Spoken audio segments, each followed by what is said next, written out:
we have 2 parts for your workout today. Starting off for part A, we have 5 rounds for max repetitions. We will have a 30 seconds on, 30 seconds off structure. So we will do 30 seconds of front squats, 30 seconds of rest, 30 seconds of handstand wall walk-ups, 30 seconds of rest. And again, we will hit that for 5 rounds, as many repetitions as possible. Moving on for part B, we have 4 cycles for max rounds. In 3 minutes, we're going to perform the following. We have a 1-minute plank, and then we will perform an AMRAP of 2 devil's press and 10 goblet lunge. We will rest 1 minute between each cycle.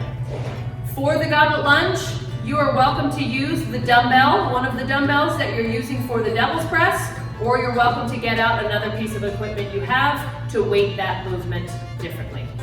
All right, you guys, good luck. Make sure you post your comments to our notes.